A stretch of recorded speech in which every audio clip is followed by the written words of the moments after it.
Oke, selamat sore Ibu Mel. Selamat sore Pak Adi Kurnia. Selamat sore, Assalamualaikum. Waalaikumsalam warahmatullahi wabarakatuh. Oke, Kamel, Bang Adi, gimana Bang? Kemarin kita baru saja merayakan Hari Raya Idul Adha. Abang berdua memaknai Hari Raya Idul Adha sebenarnya seperti apa sih Bang? Ayah aja lah yang jawab. Ayah sih kalau anak. Jadi alhamdulillah kemarin kita juga alhamdulillah kita ya. berkurban, tapi di Banten. Di Banten. Berbaginya di Banten. Jadi kurban itu adalah simbol ketaatan, simbol keikhlasan, wujud atas nikmat yang Allah Subhanahu wa Ta'ala berikan terhadap kita. Jadi di hari Tasrik ya, kurban. Dan secara Tasik kok ulang tahun aku, nomor 9. Pas 10 Muharram. 10 Muharram. 10 Zulhijjah, salah, sorry. Dan daging hewan kurban itu kan bagi orang-orang yang tidak mampu Sangat berharga. sangat berarti kan. Sangat berarti. Itulah Iya. makna dari berkurban, Itu paham. tentang keikhlasan, tentang berbagi, ketaatan juga. Tentang ketaatan bagaimana contoh daripada Nabi Ibrahim Mengikhlaskan anaknya. perintah oleh Allah Subhanahu wa Ta'ala berkorban Mengikhlaskan anaknya. mengikhlaskan anaknya. Kita kan nggak sebanding dengan Nabi Ibrahim di zaman sekarang. Kira-kira itulah makna berkorban.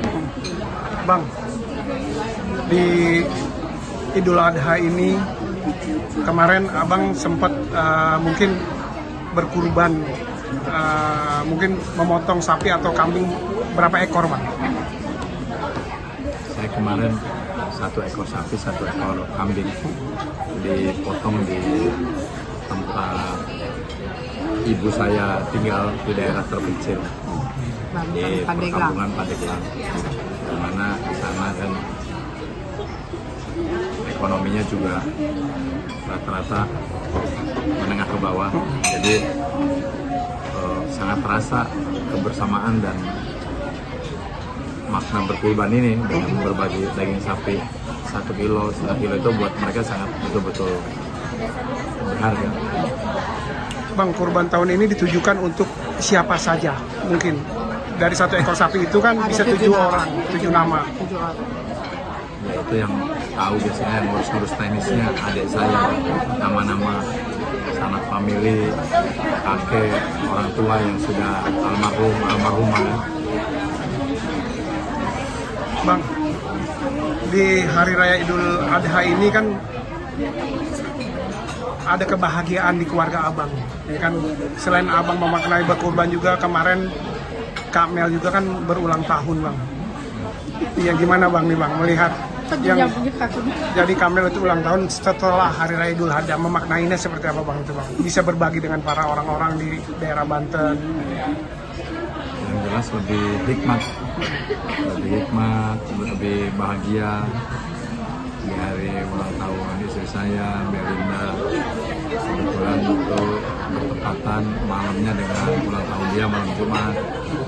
Ya pokoknya lebih hikmat dan lebih bahagia aja kita bisa jadi pribadi, keluarga yang lebih bermanfaat untuk orang lain, orang banyak. Walaupun nilainya kecil, tapi kecil ini juga kan bagi orang yang membutuhkan itu ternyata dampaknya luar biasa. Kamel, di hari ulang tahun kemarin selain mungkin ada kebahagiaan apa sih di dalam keluarga setelah berkurban juga? Pas banget di Hari Raya Idul Adha. Ulang tahun yang sekarang itu ulang tahun yang sangat luar biasa karena masih dalam bulan Zulhijjah, suasana Lebaran Idul Adha, terus masih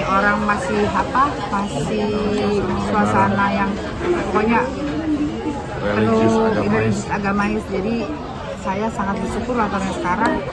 Terima kasih Allah atas nikmat yang Engkau berikan. Mudah-mudahan dengan bertambah dan berkurangnya umur saya bisa menjadi manusia yang bisa istiqomah dan bisa menjadi manusia yang lebih baik dan berguna untuk umat lain, berguna bagi orang lain. Kenapa bertambah dan berkurang umur istri saya? Karena secara hitung-hitungan kalender nasional usia istri saya bertambah, tapi secara hitung-hitungan kalender Allah Subhanahu Wa Taala Kita berkurang. gitu. Jadi aku pengen bisa menjadi manusia yang lebih baik, yang tetap bisa istiqomah lagi, dan pokoknya berguna untuk semua orang. Pokoknya tidak ada alasan tidak menjadi orang baik. Dan kita bersyukur sampai hari ini masih diberi dikasih kesehatan, masih panjang dikasih, umur, ya, itu. kesempatan untuk Itu melakukan ibadah. Itu nikmat yang luar biasa, itu hadiah yang luar biasa. Dan bisa tiap hari jadi keluarga kecil ya. Dan Mudah-mudahan selalu diberi kebahagiaan dunia dan akhirat. dirasain syukur itu kan tergantung hati mensyukurinya. Semakin kita bersyukur maka itulah Selalu nilai kebahagiaan. bersyukur dan selalu bersyukur dalam segala apapun. Bukan dinilai dari angka.